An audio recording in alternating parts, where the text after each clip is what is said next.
Fantasy Six-Pack Hour with your hosts, Joe Bob and AJ Applegarth.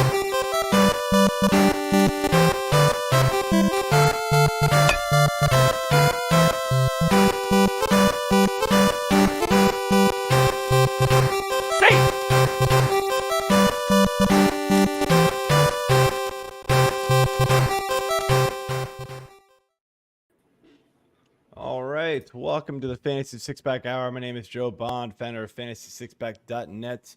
With me, as usual, the cast and crew of the show, Mr. AJ Applegarth and DapScout. What's going on, guys? What up? What up? Hey. What's going on, man? Madness in the Bond house. Trying to leave for vacation, and we aren't ready, but I'm doing a podcast anyway. The wife's not happy. Sounds like me when I pack. Sounds like nervous laughter. I don't want to go upstairs after this. Anyway, you're a brave man. So tonight, yeah, I'm packed.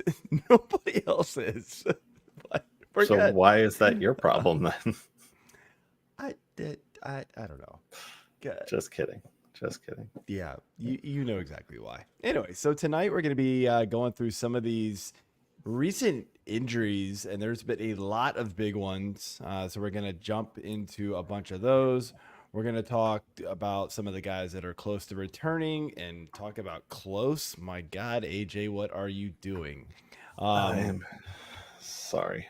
I was trying to flip with my light. No, he's AJ. Keep talking. Should I just mute my camera then? Yes, mute your camera. Technical difficulties, clown and bird or something. So come on down to FantasySixpack.net and become an all-access member.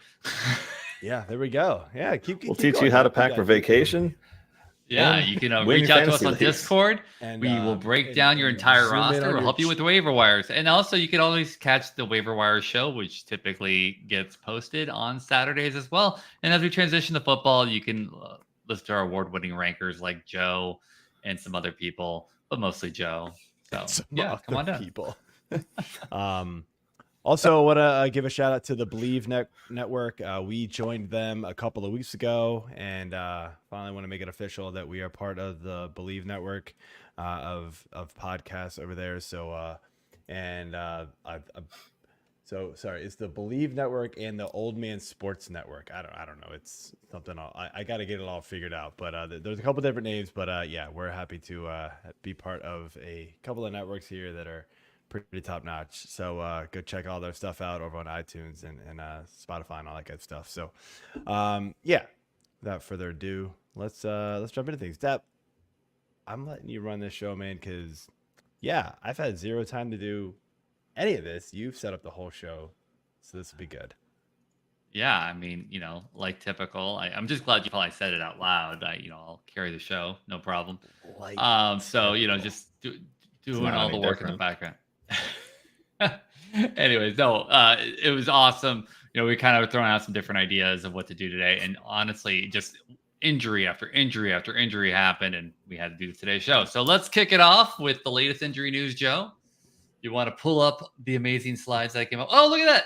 Whoever made that slide, amazing job. Look at that ambulance. I mean, that's just. And I love how I'm behind the Fantasy Six-Pack Hour. I'm back here. Where's Mike? Damn. My gosh. That's all I think of when I look at that ambulance. I think of Madden every time. Madden 93, 94, when the ambulance came on. And would hit every injury, they would bring an ambulance out to the field. Then all of a sudden they'd be like, oh, yeah. Cramp, he'll return. All right, so Let's talk about the first injury that destroyed a lot of rosters today. Well, it didn't happen today, but I mean, it was on everybody's mind, and that was Mr. There it is, Kyle Bradish. He is not expected back anytime soon. And yes, MP31 says he's very excited to hear what we're going to come up with as a replacement. I mean, you should have been thinking that there was going to be a problem here. He's been out for a little bit, and we were hoping that coming back from that early injury, he was going to be able to be the Kyle Bradish of last year, but he's going to be out for at least 12 to 15 months. So not even back. Some of these other guys we're expecting back this season. Kyle Bradish is obviously out. Now there's a couple of in-house options like Cade Povich. Am I saying that right? Cad Povich? But anybody in particular, Joe or AJ, that you're looking for that's in your league to kind of fill a hole? And I put out the stats so you can see kind of what people are needing to cover for here. 2.75 ERA and 2 wins. Nothing to sneeze at, but definitely need some help with ratios there as well. Yeah, I mean, it's going to be hard to replace what he is. I mean, he was pitching great for you. Yep. He missed a bunch of the early season. It's really going to be tough to find guys off the waiver wire right now that are going to replace him 1-for-1. You're just not going to find it. You're going to end up having to play the waiver wire roulette for a little while and just kind of ride the hot hand and maybe take a stab at some of these other prospects that are coming up. I believe Houston's calling up somebody. Is it tomorrow? Yep. I'm blanking on his name right now. He's officially getting called up, but yes, he's going to be called up tomorrow. Straight from AA, which always scares the heck out of me. Yeah. Anytime something like that happens. But yeah, he's and he should be sticking out too. But he's a rookie. He was only I think he's 12 months removed from pitching in college, so it's going to be pretty interesting to see how he works out there. But he's been pitching pretty great. I'm always scared when somebody just jumps like that. And it's Bloss. That's the risk. And I mean, if you're trying to hit the home run with the waiver wire pick, like those are some of the guys you just have to go after and just take the chance. Like they're coming up. They've had a lot of success. They've kind of steamrolled the minors. Might as well take a chance on them. If they blow up once, you just cut them and just move on, right? But you never know. I mean, look, everybody everybody was like, oh yeah, Skenes is going to be awesome, whatever. Like, I still am not totally sure. I thought he was going to just be straight dominating like he is. I knew the strikeouts were going to be there, but I thought maybe he'd have a little struggle. Some of these major league hitters were going to be able to score some runs on him, but you never know with some of these guys. So I say take a chance on a guy like that, really.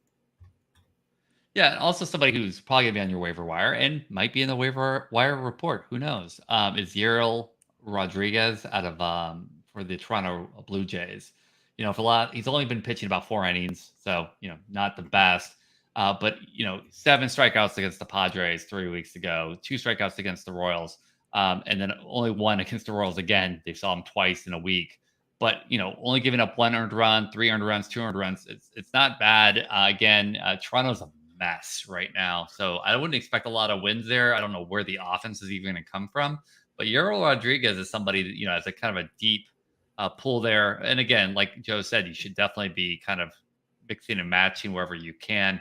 Cade Povich, like I mentioned before, you could do Bloss as well. And there's a couple other people that are probably getting dropped early as well that you could just probably scoop up because everybody knows, as we're going to talk about somebody here in a little bit, people have been giving up too early on superstars. So AJ, how about I know you always talk about your favorite league.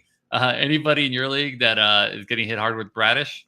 Not really. I mean, the guy that had him is unfortunately the guy I'm playing this week. And I say unfortunately because he has no, it's unfortunate because he just has like a bunch of other guys that we're going to talk about, and they're all coming back this week, and it's making me very angry because his offense already blew up. I've finally sort of caught back up, but I don't see it happening. But yeah, I mean, Bradish is definitely a loss here.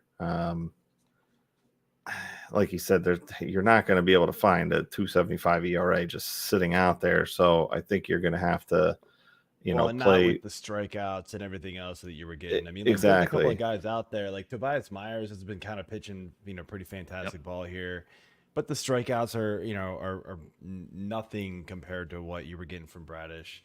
Yeah. So there's there's a lot of guys out there that are going to go on these hot stretches, but it's just a matter of finding the complete package, and that's what's going to be tough. Yeah, I mean, looking through this league now, I'm looking at like Kikuchi, but he's super inconsistent. He's getting some decent K numbers, but he's not really helping you anywhere else. So I don't up. Yeah, I can't recommend him. Surprisingly, Charlie Morton is out there. I mean, he's obviously got the Yankees this weekend, so again, not really recommended right now. But still plays on a solid team. ERA is a little higher. It's definitely going to be a hard replacement. One of the things that I try to do specifically in that league, because we're still old school and have the SP RP slots, is I like to play my ratios by finding some of these relievers who have the starter eligibility, and then I can just plug them in daily. And if they play, they play. If they don't, they don't. But I'm looking at like who did I just have? Hudson for LA. Like his time seems a little sporadic, but he's been getting in. He had a decent outing today.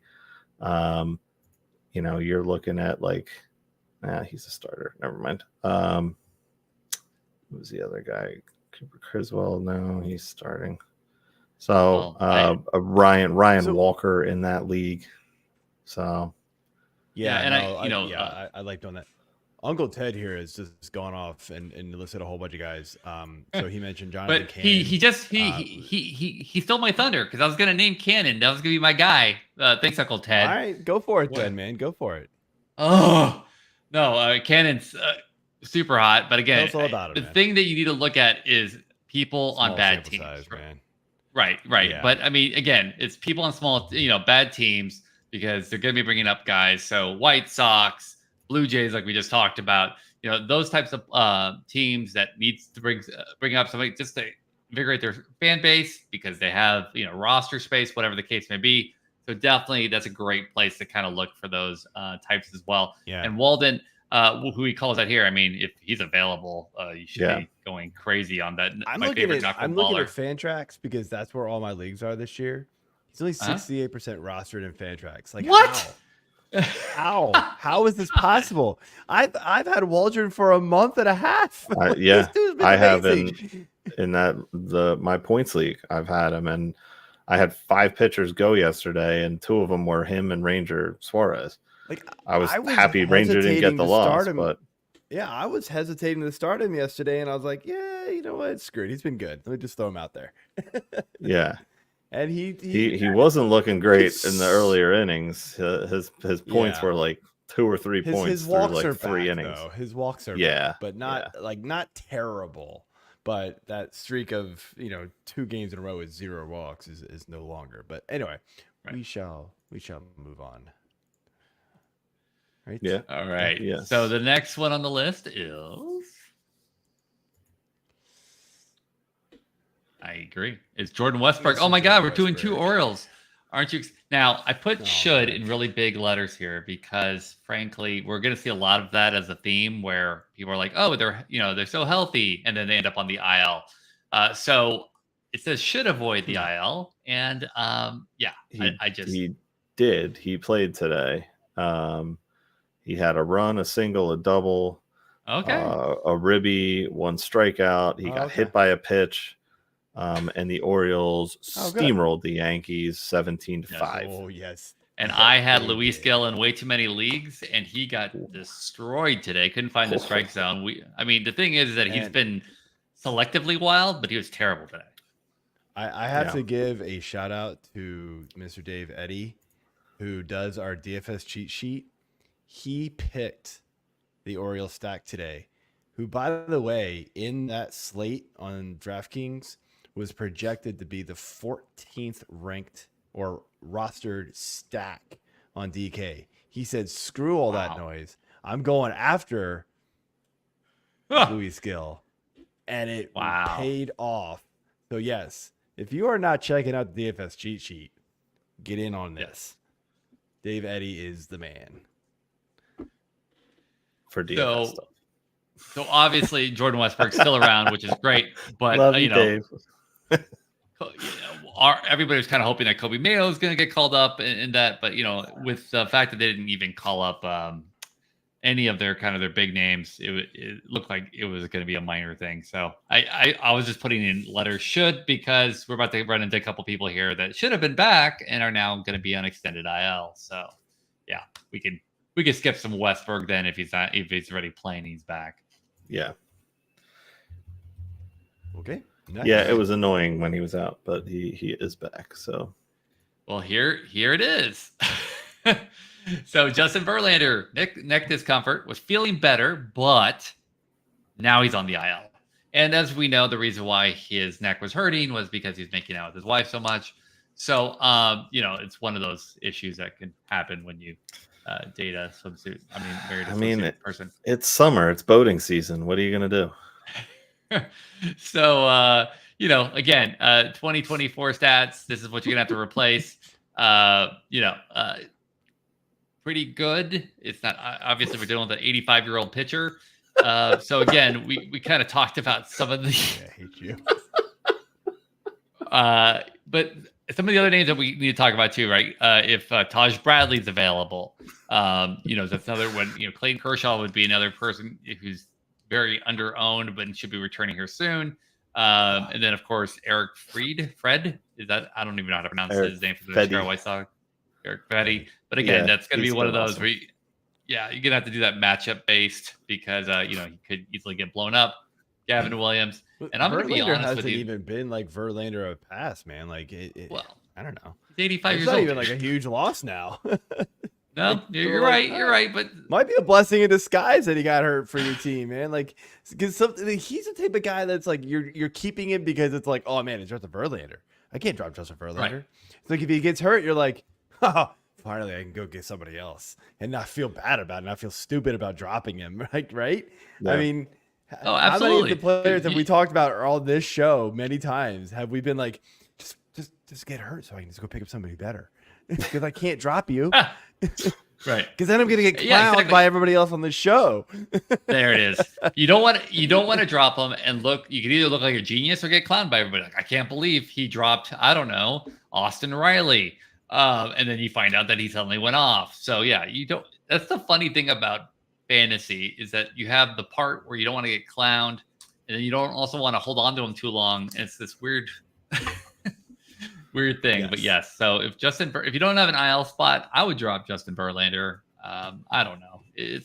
There's too many better options out there, at least for me. But yeah, unless you guys can think of something else. But Arrighetti. I'm butchering these names, but there's that other, another good option for the Astros. Yeah. He started today as well. I don't remember what he did, but. I can find out. He's been really inconsistent. He didn't do great today. Yeah, he didn't. We're not Spencer Arrighetti or Riggedy, however you say it. Yeah, 4 1/3, 5 hits, probably 3 earned, 4 walks. His walks have been really crushing him. Only 2 Ks, no decision, and it's against the White Sox. All right. Well, one person who is awesome that if somehow you can get manage to grab him is Tanner Beebe. He's looking like a dark horse Cy Young candidate lately, and if that's somebody you should definitely be going out and grabbing. I still see him way too much on the waiver wire. I don't even know how that happens, but if he's somewhere, definitely go after him. Especially season long. That's somebody who's just. He plays in the AL Central, for God's sakes. He's going to be having an absolute blast playing the White Sox and, the Twins having problems with their offense. BB's we make fun of the White Sox.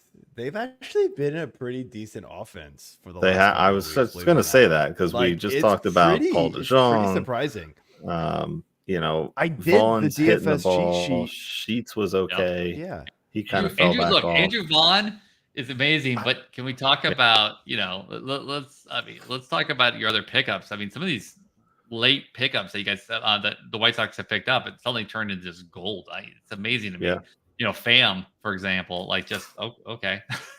You're worried he's gonna stab somebody, but I did the DFS cheat sheet for Dave because he was on I think a work trip last few days, and I kept looking like, oh, who's playing the White Sox, and then I would look over and be like, okay, cool, let's choose him as a pitcher. Then I'd look over at like the White Sox like numbers for offense, and I was like, how the hell are they like one of the best WRC plus stacked teams like offensively for the last 14 days? And I was like, what is happening here? And I was like, Dave, I can't do this, man. Like all my easy outs, like even Oakland was like one of the better offensive teams for the last 14 days. And I'm like, I can't pick on the two easiest teams to pick on. This sucks. Bladay's been hitting really well. Zeto is playing better. Andujar was really hot for a while, and then he kind of fell off a little bit, but not too much. I picked up Soderstrom in a league, and he had catcher eligibility too, even though he plays first base. So that's phenomenal.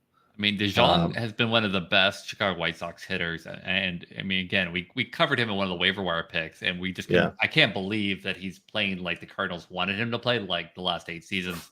And right now, there's 21 games that he's played. He's been one of their most productive hitters. 235, 11 extra base hits, 7 home runs, 4 doubles, 12 RBIs, and 10 runs. I mean, almost like that's just easy money right now. And I'm like, that can't be the case.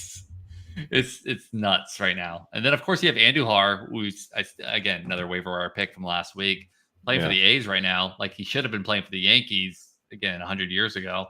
And it's a nuts. You're right, but if you think over time, if you had told me DeJong was gonna have 14 home runs this season, I would have laughed at you. He's got 14 home runs through 69 games. That's not. What's his slugging right now? It's something stupid. 469. Yeah, like anything above 200, I would have been like, no way. Oh God, yeah. So you're right, but at the same time, law of averages, 162 games. The White Sox are probably going to sell veteran pieces. But you're right. Right now, I'd be very scared to start anybody against them. Oddly enough. They're hitting well right now. All right, let's keep going here. Another Astro. All right, Kyle Tucker. Yeah. So this is the one where you should have put he should. Oh wait, but he did go on the IL because that's what they said when it happened. And I'm going because he got hurt. And he's on my fantasy 6-pack series team, and I'm going. All right, he'll be back in a couple of days, and then boom, he gets put on the IL, and they're like, okay, yeah, he'll be back when he's first eligible, and then like, yeah, he's not gonna be back when he's first eligible, and I was like, what the hell's going on? And now it's another week later, and he's like, oh, now he might need a rehab assignment, and I'm like, this mofo better not get like season-ending surgery all of a sudden, because like I feel like they're hiding something. This one pisses me off. You've seen this story before. They said they have to replace his entire leg, so it's they're gonna cut it off and put it. He's done forever. Career ender. Yeah, you're absolutely right. And again, I don't. Kyle Tucker being gone. You're not, like we said with Acuna 2 weeks ago. You're not gonna be able to replace Tucker, right? So you might grab a Blade. You might grab an Andujar. Tucker's again performing. At least Acuna. I'll tell you who you should grab is Brandon Donovan. If he's still out there, he's rostered in like 20% of leagues. His last like 3-4 games he's really turned it on. He had a rough stretch against the Cubs, but before that he was hitting, he's got basically at least one hit every game except for the June 15th where he went 0-3 against the Cubs. He's got a hit every day since the 5th of June. So, and look, David Hamilton, if he's still available, my God, Hamilton's another one. I did. And Uncle Ted that 4 stolen base game. I picked him up the day before.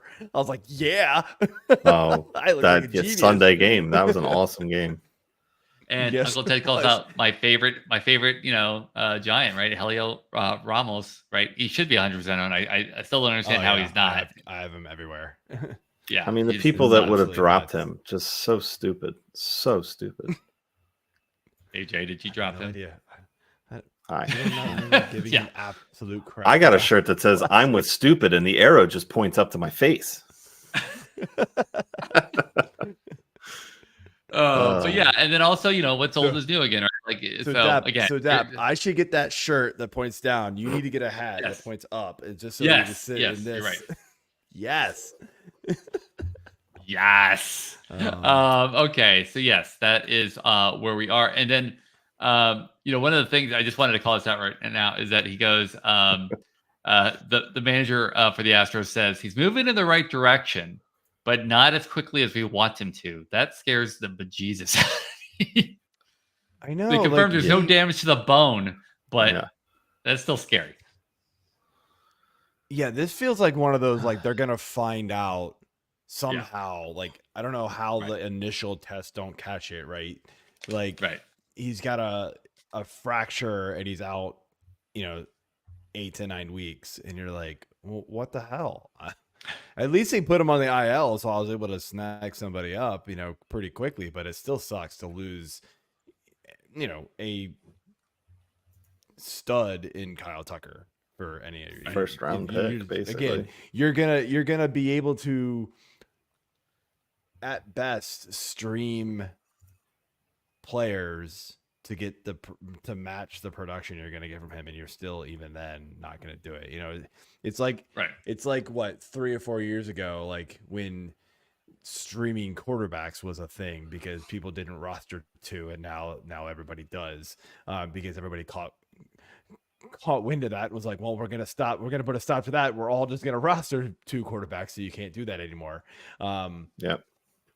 It's like, but you had to, like, play the right matchup every single week in order for it to work, and the odds of you doing that just is so slim. So good luck.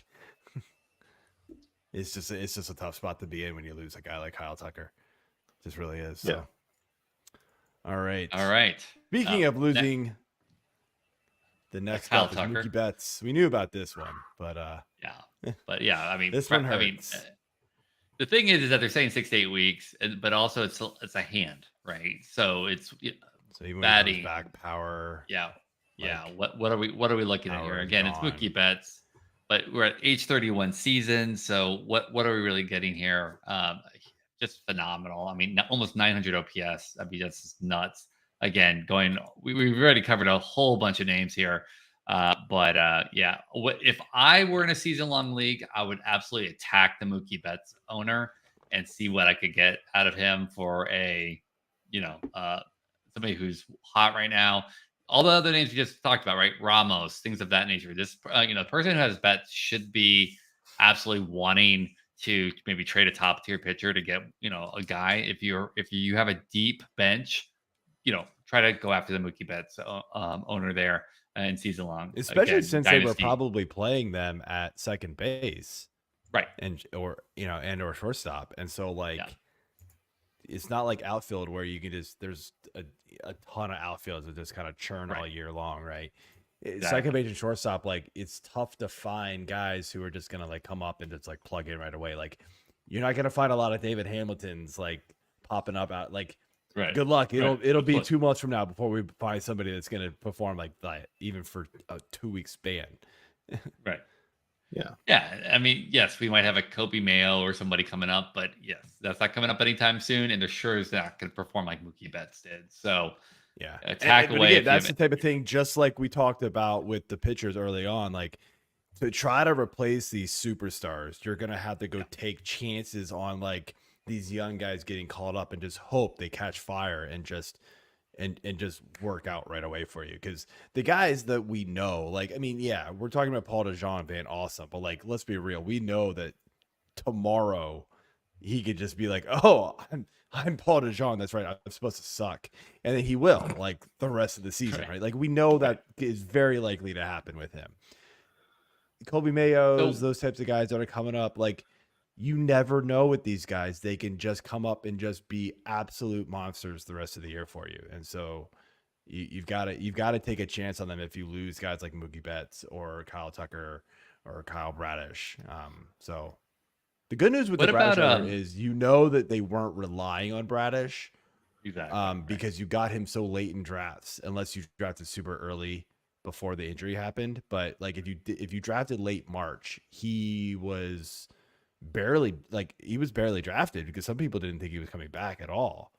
And so, at best, I think he was going like 12th, 13th, 14th round, I'd say. Right. So that's middle-ish of your draft. That's not a huge loss. I mean, it does suck for the stats that you were getting from him, but as far as like draft capital, it's not as massive. You were probably drafting very good players ahead of him that hopefully are still there. Another two options there too, right? Is one of your favorite players, Nolan Jones, who is warming up there in Colorado as well. Then you have Mark Vientos, who's been pretty much playing pretty well it seems like almost all season. And so, you have those two, and then we start getting into like the Justin Henry Malloys, and things of that nature as well. But if of those three, like Zach Neto is somebody who's completely almost back to where he should be, low batting average, lots of power, he's going to play every day, but he's probably been dropped. He was terrible for almost 80% of the season so far. And he's back, almost all the way back as well. So those are three other names that most likely people have heard of. And again, it's going to take 1, 2, 3, 5 of those players to make up for Mookie Betts. Yeah, there was some news on Tucker from today. Looks like he is ready to begin baseball activities, it says. So great. The Espada said today that he's hopeful Tucker will be ready to begin baseball activities this weekend. Right. But because he's already missed the 2 weeks or more than 2 weeks, he still could likely require a rehab assignment. So baseball activity of him looking at a baseball just to start off with. Yeah, exactly. Thinking of baseball. Got it. All right. The last injury we're going to talk about then is YY or Y squared. I'm just killing time here, but Yoshi Yamamoto with the injured rotator cuff, who again, this is somebody, again, it's going to hurt. Unlike the Verlander, I mean, look at this. This was an amazing season he's got going on there. I mean, with 14 games, he did this with that horrendous first start, by the way. Remember that? We were dogging him. Yeah. We couldn't believe how bad that was. I mean, if he, let me ask you a question. If he misses the entire season, let's say he gets shut down, he's done for the rest of the season. How awful is that contract looking right now? I mean, what, $300 million? I don't care how much is deferred. I mean, that's he's getting paid about $2 million this year, so I don't know. I mean, it's the Dodgers. They don't care. I mean, does it start getting to the Kevin Brown, Mike Hampton stratosphere, or are we still okay? I mean, again, because they deferred all of it, it doesn't really matter. Yeah, you're right. I don't know if they did with him. I know his didn't get deferred. I know Otani's did, but I don't think they deferred much, if any of his. All right, now I gotta look this up because now I'm so worried about their finances because they might go poor. But yes, we'll have to look that one up. But yeah, again, I don't think they got anything. But it does not contain any deferrals. Wow, so it's $325 over 12. He got a $50 million signing bonus, all paid this year. I hope he's gonna be okay. I mean, I care about the Dodgers so much. Speaking of Dodgers, so little running joke that we have on the show here is that they like to Dodger their players, especially their pitchers, right? It's like, we've got so much depth, we're gonna figure out how to get these guys injured so that they can like stay healthy, right? And so Right. what do they go out and do? They go out and absolutely Dodger Walker Buehler. Dodgers are putting Walker Buehler on the injured list. Dave Roberts said, it's because Bobby Miller was returning, and like the full thread is like he's going on the IL with a hip injury. He's been dealing with some hip discomfort even before last night. Obviously, this also gives Buehler a chance to reset after his struggles. It's like this came up as like, oh, this is just a little too convenient, guys. So yeah, absolutely got Dodgered. It's convenient. I've been trying to make this a thing forever. This is absolutely something that happens. It's just unreal. This term won't click. Make it happen, people. Make a trend. Yeah. You're trying to make Dodger happen. It's not going to happen. Yeah. Oh my gosh. Oh yes, I saw that tweet and I was like, he's trying. So people, for just one Dodger a day, you can help a Joe Bond feel important. Please help. Anyways, That's some good news. All right. I like this. Yes. Welcome back. Oh man, whoever made these slides did an amazing job. All right. Kodai Senga. All right. There's 2 simulated innings, 15 pitches per frame. I mean, that's massive. That's 30 pitches. No issues. Unbelievable. Can't wait to see him actually pitch this season for the amazing Mets. Are you running out to get a Senga on your team, Mr. Bond and Mr. AJ, or are you going to wait at least one start? I'm going to wait at least to start. I'm going to wait to start. The problem is if you wait to start, right, and he blows up, you don't want him. Right. If you wait to start and he's awesome, you're not going to get him. Right. So exactly. I pretty much just determined I'm out on him because there's almost no way Wow. you're going to get him for anything reasonable. Unless you're willing to take a chance and buy low if he blows up and just hope that it's just like a rough first outing back. Which could be risky. I don't know. All right. I think if I'm like I said last show, right? Senga's the type of player where like if I'm on like the playoff bubble right now in like a head-to-head league or something like that, or if I'm sitting there in like 4th, 5th place in roto standings and I need a boost, and like you kind of know like you're probably not cashing the teams in front of you, go try to get him now, right? Like, right, because he could be a massive difference maker for you if he can return and be, even 80% of what he was last year, right? 85% of last year, whatever it is, right? That is a difference maker, somebody that you're going to be hard pressed to find on the waiver wire. So if that's the type of team that the situation you're in right now, then I say go for it. If you're sitting pretty, I think you let somebody else take the risk. All right. So here's my question to you. Let's say you're in first and you got a guy in close second, or vice versa, you're in second, close first. Do you pick up Senga now to block the other team and then drop him, of course, when he poops the bed? No, like I said, if I'm in first place, unless I was one of the, unless I lost, let's say tomorrow. You want to give breadcrumbs to the. Okay, you want to give breadcrumbs to the hungry people. Then you're cool with that.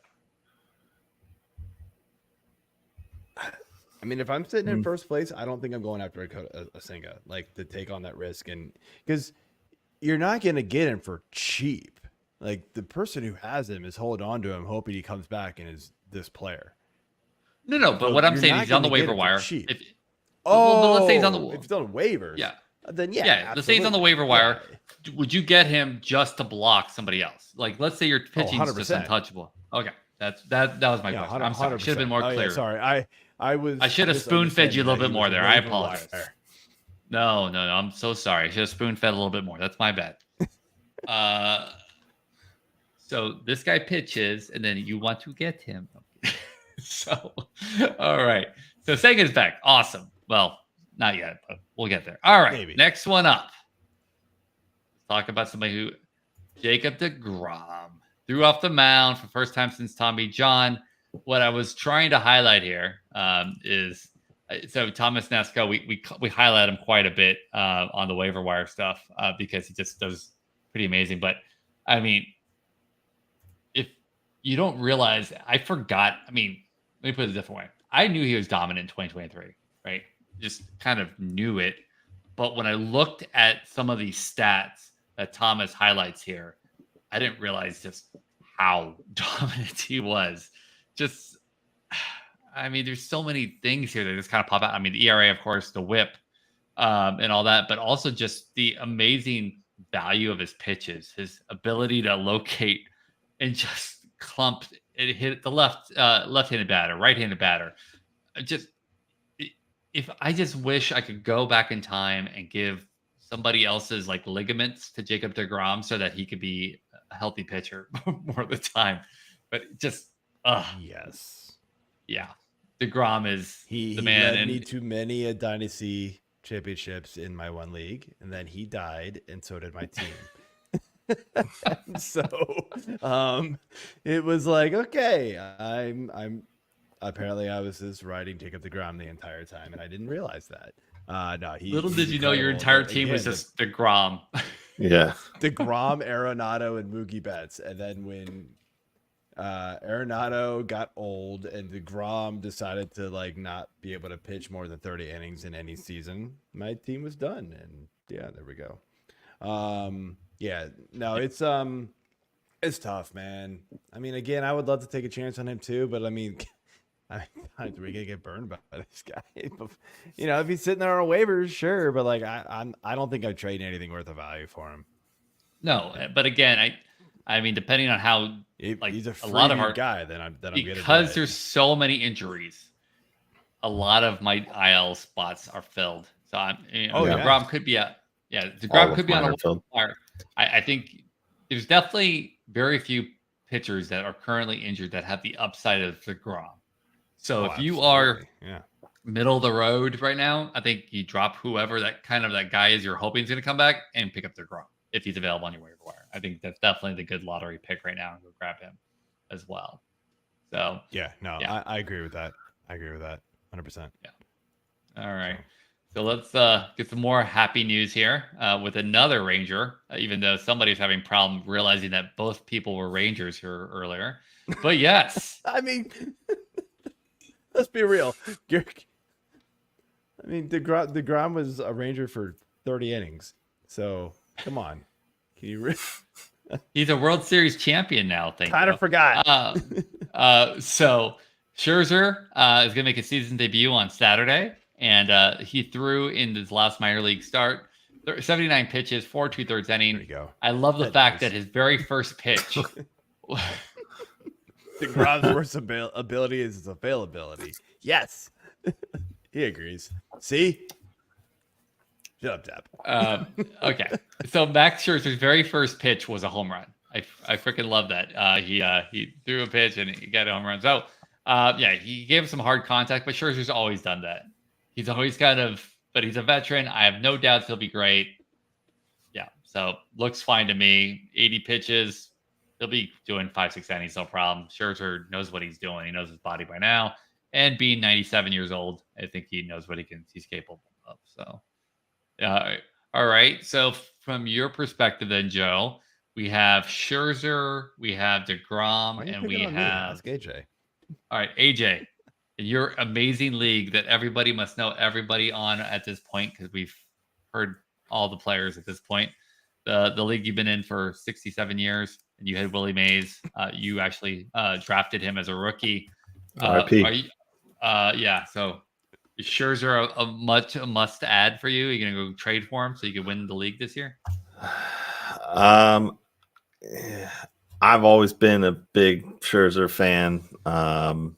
I haven't had ownership of him, in leagues lately because of these injuries. I got burned and kind of let someone else take the wheel on it. or just didn't get him at draft cost, I wouldn't be opposed to going out and getting him now if he's out there. The problem is I feel like people drafted him and just stashed him and waited. So you're not going to really get him at this point now that they've done the heavy lifting of waiting for him to come back. Mm-hmm. Unless he has a bad first outing, that could help with the value of what you're expecting to have to put out there to get him. Kind of on the wait and see approach with him as well, but he's one of the names we've talked about. He's one I would absolutely try to go after. Just don't know if I'd be able to get him. The one worry I have with him is last season, right? We saw his walk rate go up, and the strikeouts were still there, but the walk rate went up, and therefore the ERA did as well. And so it was that just last year being last year, and maybe there was just a hiccup for him, or is this now age finally catching up to him? Who knows? I mean, 2 seasons ago, he kind of had the same problem, then bounced back with 2 phenomenal seasons in a row. So maybe it's, maybe we'll see that again. I don't know. I mean, what would you do here? Oh, I would absolutely grab him. I mean, considering the amount of injuries that are out there, again, going back to what we were talking about before, I think Scherzer's an absolute great ad, especially as a Band-Aid approach. Again, he might mess up some of your ratios, but I love seeing the 8 Ks and 2 walks. Especially against minor leaguers who are clearly going to be overmatched. Yes, there are going to be some former major leaguers there as well. But his ability to not walk or not nibble and just kind of go at the hitters there as well. I mean, that's what Scherzer's always done. He's not going to be Yamamoto, and I'm a little worried, obviously, when the heat starts to kick up. It's already pretty hot in Texas, but when it gets even hotter here in the next month or so, interesting to see what's going to happen with that ball flying out of Arlington, but I'm absolutely targeting him everywhere I can. Yeah. He's for me. I think I'm definitely targeting him over DeGrom just because history of DeGrom, and it's just we know what that is. So, all right. Next, where are we going, Dap? All right, we're going to the Gerrit Cole to review his return. I wanted to, we could talk about a whole bunch of different things here, but I think we all know what Gerrit Cole is going to give us. But what I wanted to talk about here was the fact that he was able to throw all 5 of his pitches. He was able to really kind of locate it. Now, this is the ones that are highlighted here, and the ones that you could see are the pitches that hit the strike zone. Obviously, he was all over the place. You can see, he threw over 62 pitches. But the fact that he was able to just locate his pitch, go where he needed to go, and only give up 2 earned runs on 3 hits. I mean, that, again, I know it's minor leaguers, but to me, it sounded like he was back. This was his game. This was against the Orioles yesterday. Oh, sorry, God. This was yesterday. Yes, you're right. This was not just the minor leagues. This was, I mean, we all know a lot of them were minor my bad, man. Yes, ago, but, I'm sorry. We've been rehab starts so much. Yes, against the Orioles. Sorry about that. Yeah, he did amazing against the Orioles. I mean, considering what they just did against Luis Gil, I mean, they destroyed Luis Gil today. Yeah. I mean, it's great to see, this as well. I just like, look, I don't like the Yankees, but I love seeing. Yeah, he hit 97 on the radar gun. Like, dude, he's all the way back in my opinion. Like, I don't think we have anything to worry about. There was a question in Discord. It was, do you want Cole or was it Cole or Nola the rest of the season? And I was like, Cole. It's Cole. Like, absolutely, it's Gerrit Cole. Sorry, AJ.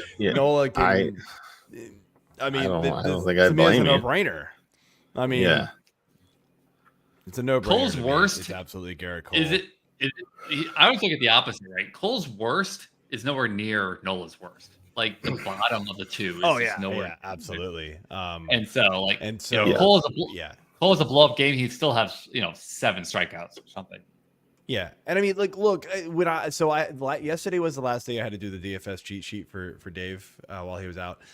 Gerrit Cole's first game back, he was already 9,000 on DK, and I was like, look, you can't play him only because he's probably not going deep into the game.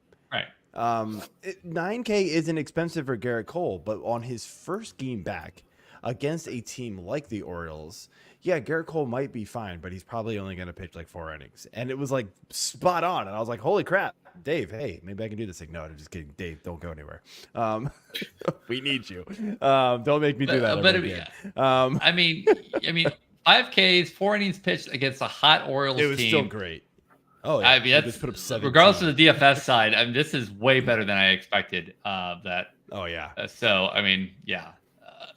I got a lot wrong. I wanted to call out like the one thing I got right. Sorry. Yeah. And the thing is, Gerrit Cole, of course, is unless you somehow don't have an ILL spot, Gerrit Cole is completely 100% owned. But yes.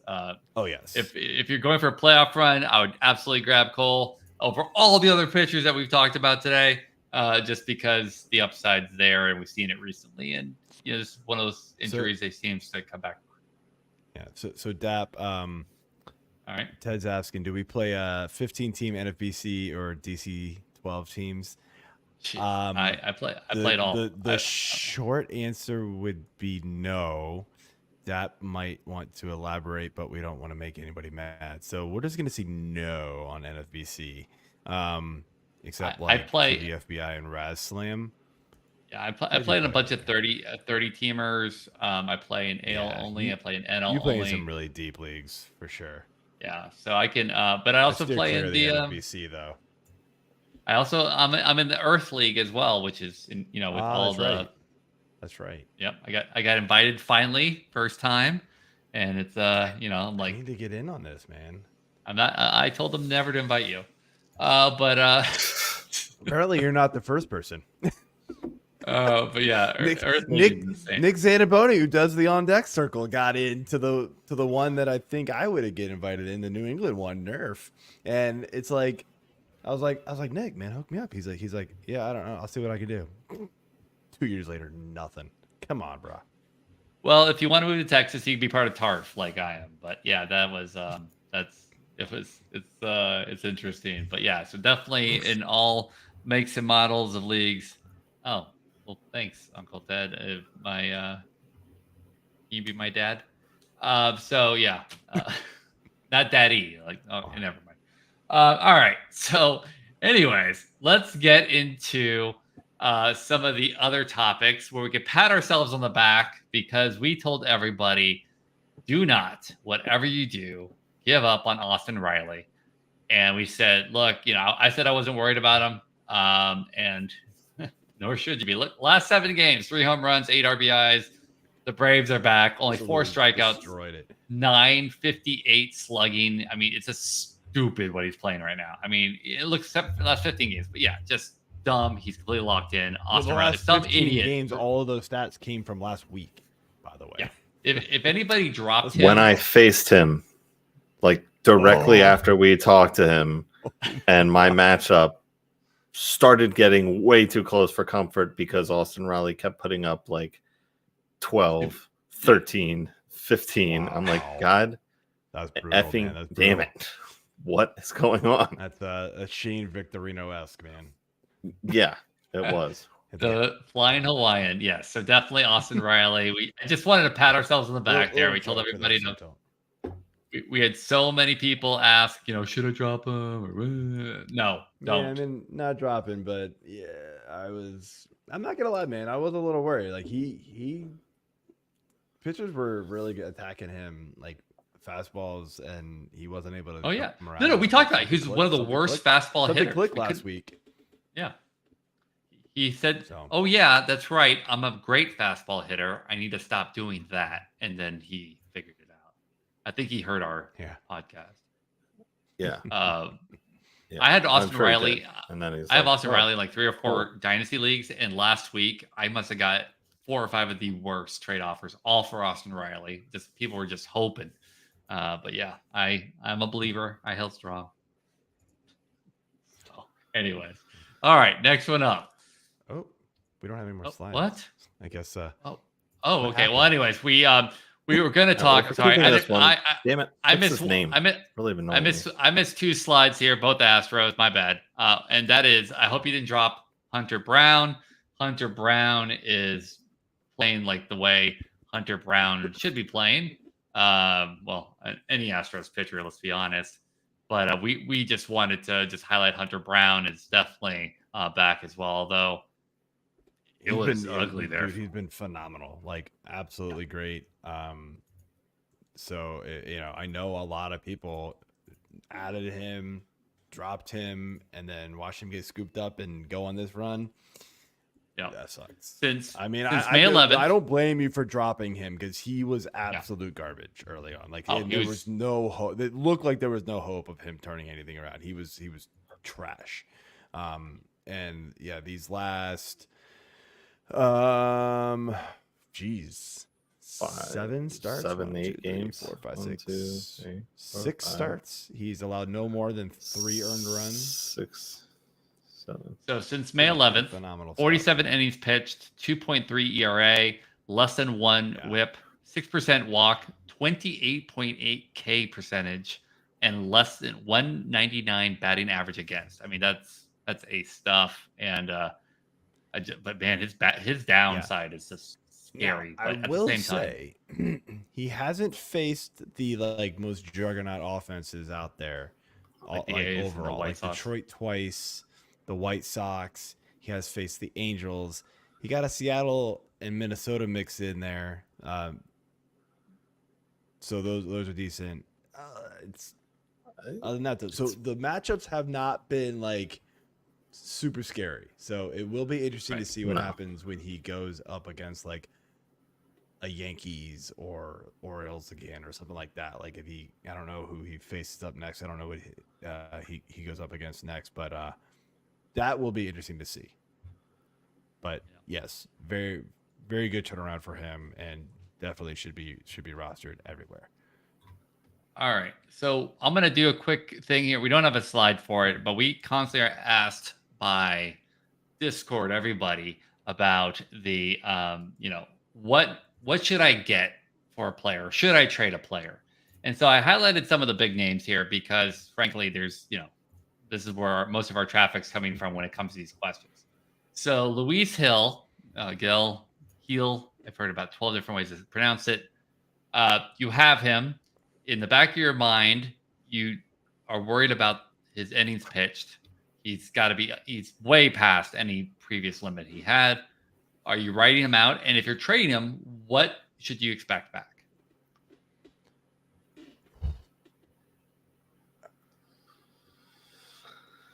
That's tough. Yes, he has completely blown all of his other previous seasons innings out of the water outside of 2019. It looks like. So he's maybe at most got like what you're thinking 30, 40 left before he's like really limited. You wonder if they're going to move him to the bullpen now that Cole's back and whatnot, or they're just going to go as a 6-man. Like, what are they going to do? It's hard, man. I think, honestly, now today's game really puts a black mark on his trade value, right? But I think the overall book on him this year is that he's really good. Now the walks, right, are concerning. He's still walking a crap ton of people, but absolutely. You just have to look at look at the overall season for him, put him out there. My feeling is that knowing that the innings limit is coming up, if you're in a rotisserie league, I think you ride it out, because if you're in any sort of savvy league, everybody in your league knows that, and you're not going to get anything. Yes, you might get a pitcher for the longer through the season, like to the end of the season for him, but like the ratios and the strikeouts and things like that aren't going to match what he can give you, and then you can just play waiver wire, the waiver wire game. If I'm in a head-to-head league, I'm absolutely trying to shop him. almost anything I can get that's going to be useful during the playoff run. Like, because you're just not gonna find. So you don't care what it is in the sense of like, looking for like a top 50 piece or something like that. You're just basically looking for any type of value at this point. I mean, I'm not trying to whittle you down here. No, I'm trying to think of where I have him even ranked in the rest of the season rankings right now as far as pitchers. Because obviously innings pitched and like total strikeouts really does change his total here. So I need to excuse me, I need to switch it to pitchers. That would help, huh? So what would you rather do then? Would you rather pick up like a bullpen piece or like a hitting piece, or would you be willing to, try to dangle him for one of these pitchers we just talked about that's coming back?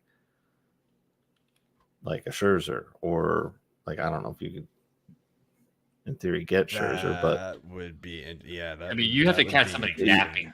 That's the problem. Yeah. If somebody's napping, then take full advantage of them. That's their own fault. But if an interesting one would be like if you could get like a Taj Bradley for him. Like Bradley's been good, but also bad at the same time. Like, yeah, they can be a similar pitcher, right? But Bradley has those games where he has games like Gil had today, a little bit far too often. So those kill you. But man, I'm looking at the rest of the season rankings over on Fantasy Six Pack that me and Keith put together, and like even with the innings limit, Gil is ranked 35th pitcher right now, just because there's been so many injuries and so much bad pitching this year. It's so hard to bring them up, and obviously the right now does play into a lot of that with Gil. Give it a couple of weeks when maybe we start hearing about innings limits and things like that. But Scherzer coming back is probably going to bump him down a little bit too. Right. When Yamamoto comes back, he would be somebody that would go ahead of him. I bumped down the guys who are injured quite a bit. Kind of took a page out of a pitcher list book with that. It's like, if you're injured, like you get bumped down quite a bit. Like I just you're not doing me any good right now. So it's tough. All right. So yeah, man. I don't know. I mean, there's just I actually like the Taj Bradley trade there for him. There's a couple other guys that are below him, like a Jared Jones, but it's almost like the same deal. Like you just don't know what you're gonna get from them the rest of the season. Oh, Jared Jones. I mean, Jared Jones is amazing in Dynasty. I'm worried about what is left Here's there. One Ronaldo Lopez. I was just gonna say him. I'm looking right at him on my team, and I'm like, that's kind of a name. Like him or Lugo is the other one that I feel like he's pitched above. Lugo's above, and so is Lopez. He's definitely definitely. But Lopez, being on Atlanta Lopez, again, right? Both teams have been playing pretty Lopez, well. I thought we would have an innings limit with Lopez. I forgot that in 2018 and 2019, Lopez was a starter. And went 180, almost 190 innings those 2 years. And I was like, I don't think he's before, so I think he's good. I don't think he's going to be limited at all. And he's been pitching out of his mind. So, oh my gosh, yeah, he's been so good. Yeah, so good. I just don't know if if you're in a league where your other managers know that innings limit is coming, you're probably just gonna have to ride it out with guys like Gil who have these innings limits. There's just almost nothing you can do. Yeah. All right. So next one up, and a guy that we'll be talking about here in a little bit is Paul Skenes. And the only reason I put him on here is because, yes, if you add up all his innings in college, and he's still good from a innings limit, but do you feel like if the Pirates are further out of it, they might shut him down. Is there any kind of concerns there in the back of your mind because his value could not be any higher than it is? It can only get higher. It could also crater, but right now it's so astronomically high. You can probably ask for the moon. What are you thinking about here? I don't see any way possible that they let him go to the end, overdo his arm, especially with how hard he throws, especially if they're 20 games out. Why? Right. And yes, I have heard this argument a million times. It feels like it's but he did it in college. Throwing in college and throwing against pros is two totally different beasts. The same thing. A bunch of the guys that he was pitching against won't even make the minor leagues. Come on. There's no way. It's not the same. It's just not the same. So, yes, there is a lot of concern for me, but I mean, am I trading him for anything at this point? Probably not much. Okay. All right. Kyle Tucker. I mean, this is more of the another reason I'm picking people that obviously there's some type of issue or could be an issue, right? Kyle Tucker, we know about the injury right now. Is there a level of this is a good one. And here it goes. That exact question. I love it. You read our sheet chat? Yeah. So here's the thing, right? Again, season long dynasty, you're keeping Kyle Tucker, obviously, but season long. Are you looking at, hey, you know what? Maybe I could sell him for a couple pieces here that might help my short my pitching and do all these things, or am I sitting and hoping, so to speak, because I don't think I can replace him with anything. AJ, this one. I mean, this one too close to home for me. I've got it hits for me too because I had a guy that was just nonstop trying to get him from me. Right. And I refused to trade him because he was my first round pick. I was super excited to finally have him on a team. And now I'm super disappointed that he's not playing for me. So I think I'm holding on to him. I don't, I want to see what happens when he gets back. It sounds like I said earlier, it sounds like he's hoping to come back soon. So maybe in another couple weeks. And I have the luxury of being in first place in that league. So I'm not overly worried about trying to give up somebody that I think could really help me in the playoffs. I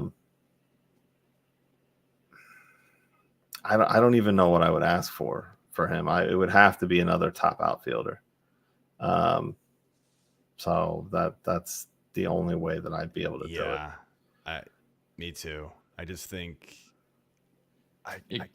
Going back to what we're talking about. I can't sell low on Kyle Tucker, which means I wouldn't be able to trade him away. And if the manager who has him wants to trade low for I might take that chance. But yeah, Chad, your question right there, you asked it, what's the concern? I have a lot of concern. We talked about that earlier in the show. It's I feel like we're gonna all of a sudden 2 weeks from now he's gonna start baseball activities or whatever they're calling it, right? And it's it didn't feel right the next day. We did more tests and now we found a fractured whatever bone in his foot because he hit foul ball off his foot, right, or something like that. It was something it was something that didn't look like it was as bad as it was. Let's put it that way.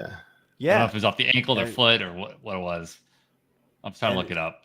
And they sort of just played it off, and that's what we got. And so now it's I don't know.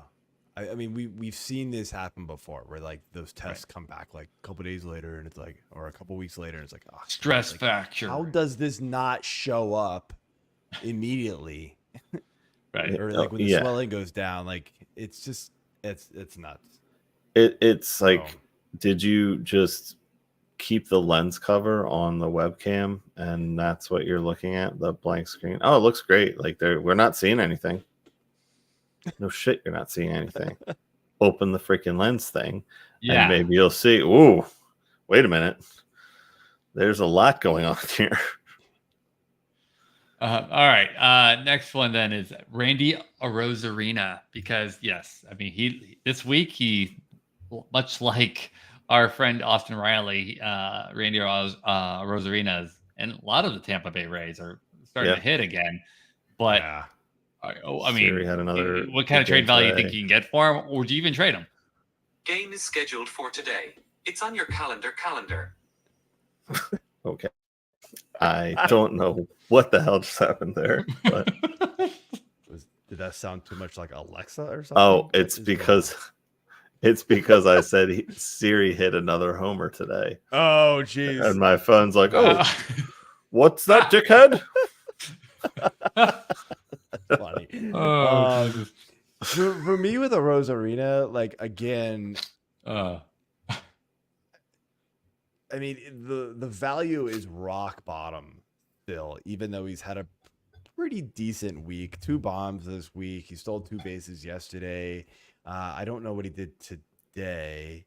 Today he had 1 for 4, decent. Ribby, and a steal, and struck out. So, I mean, like, he's having a really good week. I mean, you look for 2 weeks before that, not so great. His batting average is still below 200 at 185. He's gotten his OBP right around 300. It was a 301, I think, before today's game. So now it's just below it. But it's still like, but everything is starting to at least trend in the right direction. And so, man, there's just the fact that, you know, I took him third round pick, most likely, you know, in most leagues is where he was going. The fact that you spent so much on him, value is rock bottom. It's like, what are you really going to get in return for him? Like, I don't know. I mean, like, somebody wants to give me like a top 30 outfielder for him, fine, but good luck with that. Yeah, I think you could probably get him. What I was actually thinking of when we were putting this together is I would absolutely go for a bullpen arm. Like, if I could get a mid-tier, again, if I'm in a saves only league, right? If saves holds, you don't have to worry about bullpen arms. You just go grab somebody off the waivers. But if I'm in a saves only league, I'd absolutely go after like a mid-tier saves guy. Again, depending on your roster makeup, all that stuff. But a mid-tier saves guy that, you know, looking at 12 to 15 ranking, that would be where I'd be headed with that. I don't think, like you said, I don't think there's much more there. If you go somewhere else, you're probably not getting that type of value. But yeah, definitely relief pitcher would be where I'd head with Arozarena. Yeah, like, it's funny. I'm even looking at like top 30 outfielders, like the rankings right now. Like, give us number 30. What's number 30? Oh God. I don't have it ranked that. Well, just give us like the lowest one on the sheet. Yeah. So 1, 2, 3, 4, 5, 6. So he's like 15. So that'd be like Lourdes Gurriel, Nick Castellanos, Suzuki, Steer range. Yeah. Okay. I mean, Steer looked a lot better preseason. And Steer has fallen off 3 hard. weeks of the season. Arozarena is finally starting to turn around. Yeah. These are all guys on that team that I have. So okay. So what about this one? That's what you're looking at. Like, well, yeah. Like, I'm all for the bullpen thing, mostly because I don't even have a closer like Lane on Thomas. the squad. Yeah, like all these guys are, well, it's a 10-team league, so a lot of these guys are free agents or waiver wire on that league. But I have Arozarena everywhere, so like my categories league, I still think bullpen would be helpful there too. You know, or maybe like even like a lower mid-tier saves holds guy that is at least consistent. And then like another background outfielder or something. How dare you say he's not consistent? What are you saying he's not consistent? I mean, come on. All right, so let's get away from somebody who's driving us nuts to somebody who's just absolutely killing it right now. Crochet, Garret Crochet, you know, closer, was moving to starting pitching, and then he, you know, Tommy John got shut down, and it's come out just lights out. But again, innings pitched, he's going to hit a limit here soon enough. Let me ask you this: Gil, Crochet, who would you be valuing more as a recipient, right? Like should I expect a bigger return for Crochet or Gil? Because Gil, I think you have a guy who might be more likely to get kicked out of the rotation because the Yankees have so many people coming back. Versus Crochet, I think they're just going to be like, "Hey, man, you play until you don't want to play anymore," because we got tons of rotation innings pitched available for you. I mean, what do you think about there with Crochet, either Joe or AJ? Yeah, he's an interesting case because he's it looks like he's totaling. What is this? And so far, he's got 161 innings for this prospects report I'm looking at. Or sorry, it was just something different. I guess that was his projection. Was going to be around 160. So that seems a little higher than where I thought he was going to go. So I think I'm going to try to value him a little bit more. And like we said, the White Sox have been playing a little better now too. I don't know if they're necessarily going to get into any kind of wild card contention, but stranger things have happened. So yeah, he could be part of that. But then, I think the wheels are going to fall off and they're going to start trading pieces here soon. that's the other thing too. I didn't even think about that. Right? Crochet, I mean, he could be on the block, and think about that. Depends on where he goes, but again, he's still ultimately going to get capped. No matter where he goes. I know. Yeah. So he's already close to it. So like, now what? Yeah. I think to me it's Gil. You want Gil because at least while he's around in the rotation, you're probably getting more wins out of him.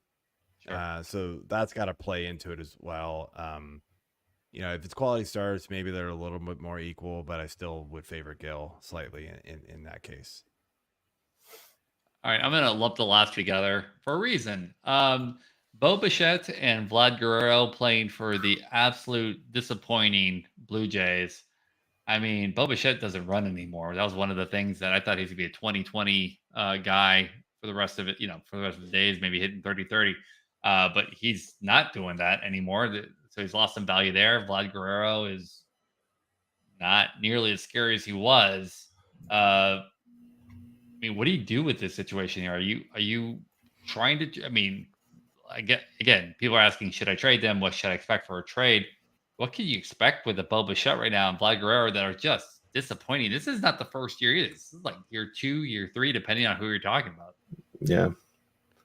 Yeah, it's not good for either one of them.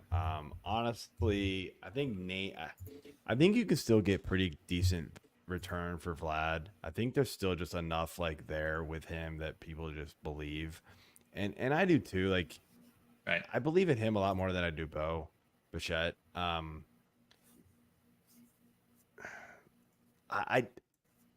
don't know. Like it's not really not great for either one of these guys.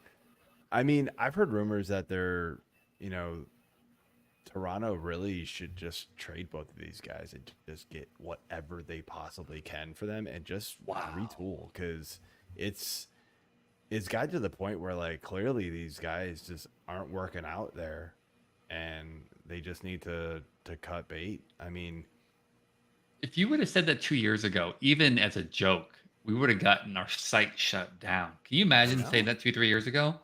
I mean, this is, them. I mean, of course, the cornerstone of the franchise, Kevin Biggio, all those pieces being there. Yeah. But yeah, man, I could agree with you more. In real life, I don't know what the hell is going on. They need to be traded. Something needs to happen because I don't know if it's the organization or what, but they're just they've fallen off a cliff. It hasn't been gradual either. It just happened overnight. Well, and the other thing with Bichette, he's on the IL now. So you're right.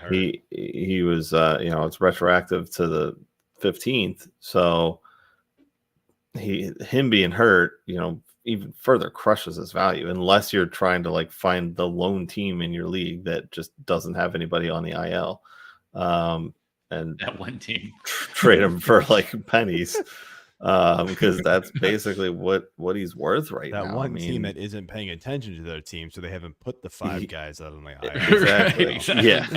Gotta love that. Gotta love that works. team. Yeah. Now, the one thing I looked at Vlad about, like, so like his batting average is still like right around where it has been, right? So he's still making contact with the ball. It's just not like as hard hit as we're used to seeing. And for what it's just not leaving the park. He's hitting so many more ground balls right now, which is just killing his overall value. If he can lift the ball a little bit more, I think we're going to start seeing this ball take off and carry. So I still think there is hope for him. Bichette, to me, I'm done with him. Like, I don't want anything to do with him until we see him start performing again, because it's been a couple of years for him of lackluster play, for especially the cost that you were paying for him in drafts. And despite a not great season last year for Bichette,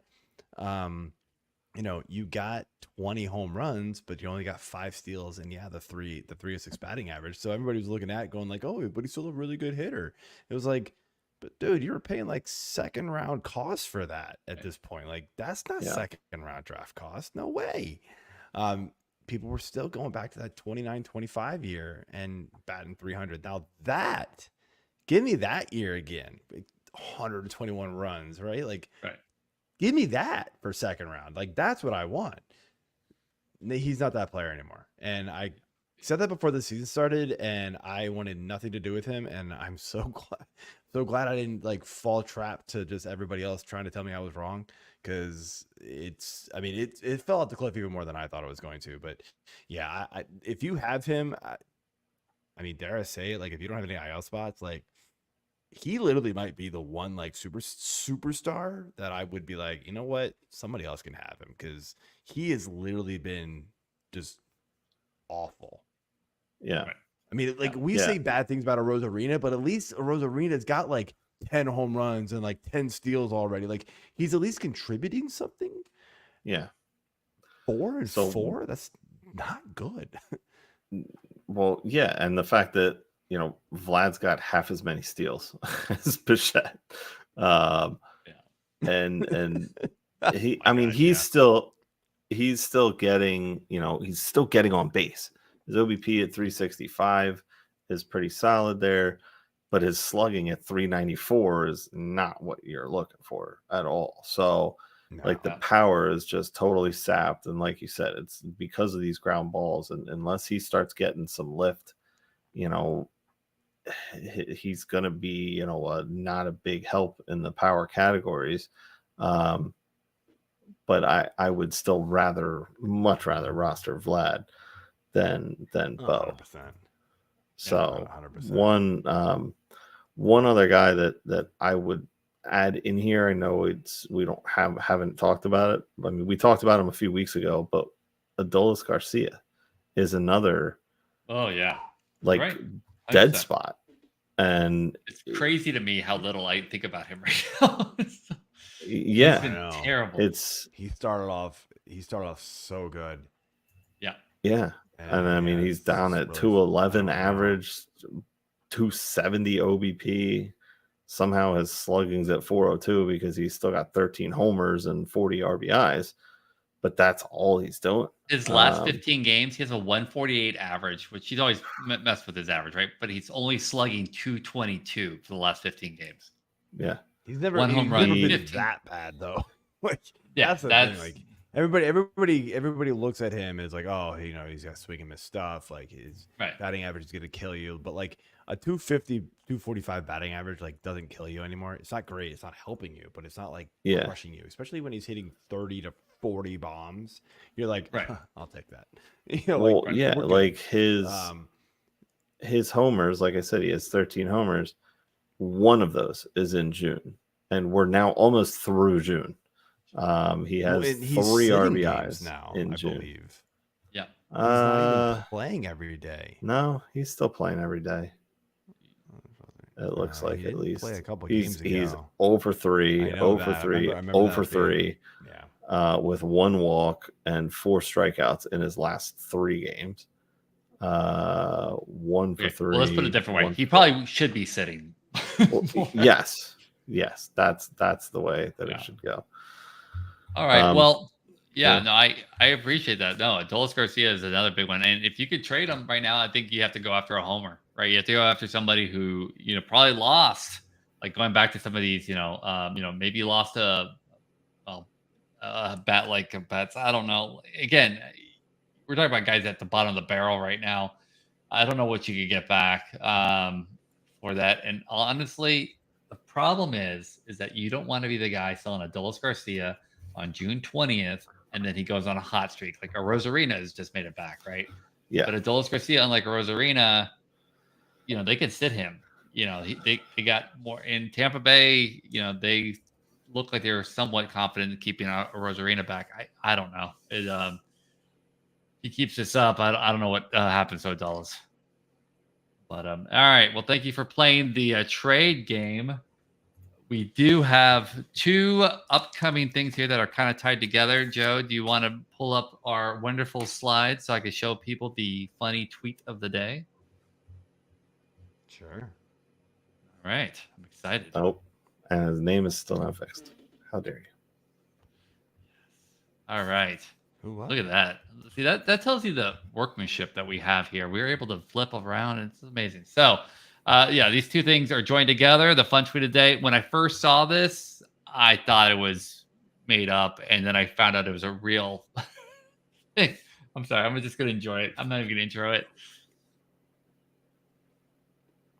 Hang on. I gotta zoom out. He's got it. Okay. Well, I'll just talk about it. It's too big of a tweet, if you know what I mean. You've seen it, so you know. But yeah, now that I'm going to post it, it's pretty terrifying. So dude, MLB's got. When you first showed this, I was like, oh my god, what the hell is this? Like, and it's still creepy. Like, this is gonna get me. It's so creepy. Like, what is happening? Yeah, so they decided to do a Paul Skenes in-depth analysis. I don't know who the person was in the booth.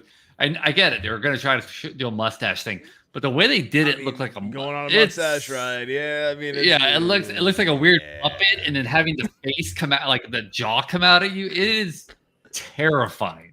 Like, this is something you show your kids to be like, listening. You need to catch us on you need to catch us on YouTube. On John Boy Media,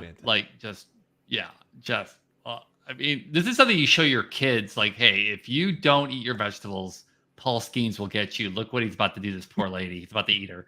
Like, and she's standing right between his eyes. There's just nothing redeeming about this picture. It's so creepy. Like, the more you look at it, the creepier it is. And like, the mustache is zoomed in, so you can see every hair misplaced, and it's just the little cracks in the lips. It's so creepy. I'm afraid to scroll down and see the comments. Work. Am I allowed to do this? I don't know. I didn't look at the comments. I was scared too. So honestly, what this looks like is the is face of the league. It's it looks like the cover of Dr. Seuss The Lorax. Like, yes, that's what this looks like. Oh, nice. I don't even know what that is, but wow. Oh my god. There's some pretty great tweets here. The replies. Yep. Yeah, I didn't even think about that. That's what it looks like. Looks like Grimace. Awesome. Lorax. Yep. Yeah. That's there's a lot of good tweets there. So if you have a chance, check it out. Yeah, it's Yes, yes. Thank you. That's creepy. Yes, that's creepy. That would have been my reaction. That was exactly my reaction when you showed it. Unbelievable. We're just gonna scroll back to it so all of you can have nightmares just like me. And that leads us to our. I don't want to look at this Paul Skenes Hall of Fame tracker because we still have that gimmick going on. Why not? And there's 39.1 innings pitched. 4-0, 53 Ks, 2.29 ERA, and a sparkling whip of less than 1. I mean, mustache rides for everyone. That's all there is to it. for free. Yeah. Although he will cost you if you want to try to trade for him. That's all the slides I made, Joe. So I apologize. Hopefully, You're not doing this. Oh yes, you're right. All right, question of the day. Hey, come on. Wait. Yeah, with Hammer and Hank passing away, who has the best nickname currently in the MLB? No, it's not Hammer and Hank. It's the Say Hey Kid. Say Hey Kid. Oh my God. What the fuck are you doing? Wait, what? I don't. somebody log into Cam and fix this. We're gonna go back to looking at Skenes. Well, yeah, like Skenes. So, somebody fix this. Yeah, go fix it. All right, Jesus. Because that wasn't even on the thing. Shut up. No, shh. Can't believe I messed that up. I am such an idiot. Like, you could have been like the Hey Say Kid, but no, you just went with the completely wrong player. Altogether. Like, and my favorite baseball card is talent. Willie Mays. That's the worst part. My favorite baseball card is Willie Mays that I have, and I can't believe I did that. I pulled an AJ. I'm so sorry to everybody. Nope. I'm the one who knew his name. So. Oh, really? We want to go over the. Okay, fine. All right. This time. You know Hank Aaron, he passed away in 2021, Dap? Yeah. Shut up. All right, look. Yep. I tried my best. I failed miserably. Forgive me so much. I mean, the question still stands. Yes. He is gone. So I would have to go and say that the Say Hey Kid. Oh, wait. No, that's not going to work. Man, We're good. Am I allowed to switch the slide yet? Yes, you can. Hey, there we go. As you're changing it. Yeah. I swear I haven't done that before. It never happened. No, you're good. Never happened. I'm not gonna lie, man. I mean, I don't know a lot of players' nicknames. Like, the MLB does a really bad job of like marketing their players. Like, I don't. Okay, well let me go over a couple with you that you should. Once I start doing it, I think you'll remember some of these. La Pantera. So that's Luis Robert, right? The Panther, right? El Mago, Javier Baez. That's the Magician. Pete Alonso, the Polar Bear. Fernando Tatis Jr., El Nino, the Kid. I've heard that. Then you also have Juan Soto, Childish Bambino. You have Noah Syndergaard, Thor. You have, I am El Nino. You have good, but like, does he play anywhere? The Nino. You have Otani, which is Showtime. You have Devers, Carita, which is Babyface. You have Estudio, which is La Tortuga, the Tortoise. Albert Pujols doesn't play anymore. Josh Donaldson, Bringer of the Rain, of course. Does he play anymore? Shut up. Aaron Judge. Pass away? Okay, I'm sorry. This whole segment brought to you by I messed up. So brought to you by Hammer and Hank. Really? All right. I remember that. You're like, I hate you guys. Like, here's one though. Luis Arez, La Regadera, the Sprinkler. I didn't know he was the Sprinkler, but it makes names were in English. I like that, maybe I would like them. Wow. Okay, Todd Frazier, the Todd Father. Blake Snellzilla. I liked that one. Blake Snell sucks. Okay. I don't. All right, and then back in the day, of course, Kung Fu Panda, Pablo Sandoval. Randy Arozarena, El Cochete Cubano, the Cuban Rocket. Yeah. That's pretty good. Jose Altuve, the Little Giant. Okay, I gotta give it to that one. I do like that one, even though I'm not really a big fan of him. That's a pretty good name. Oh, what about Carlos Cookie Carrasco? No. Okay. Okay. No. Okay, and then all right. So yeah,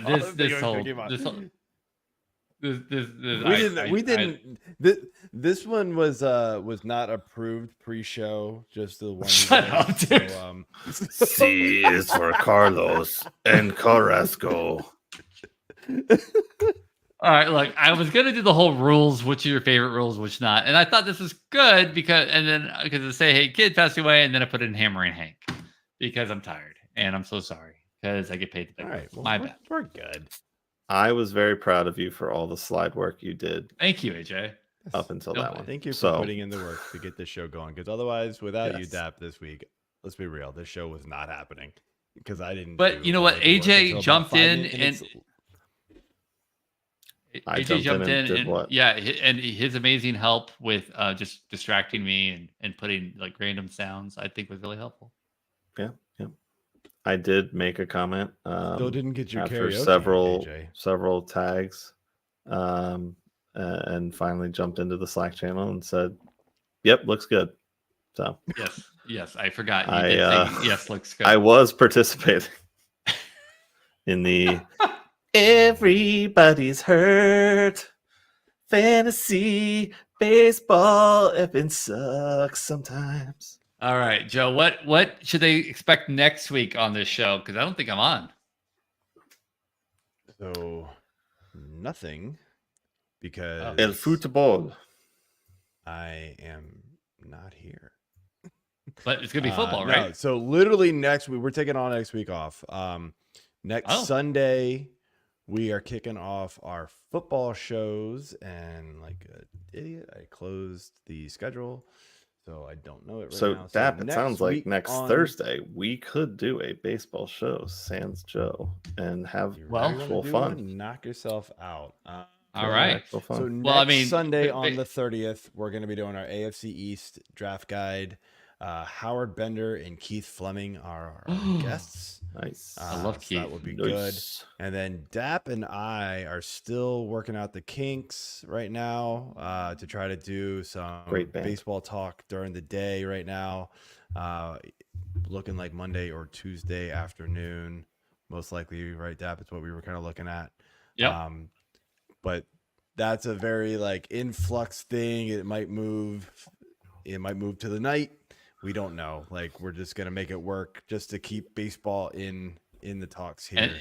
And Uncle Ted, if you just want to be the single guy who just gives us questions and stuff during our baseball show, please be our guest. It'd really help us out and make us feel. Ted, you need to jump into our Discord and give us all our waiver wire picks for the weekend, because yes, they're good. You just have a lot of them.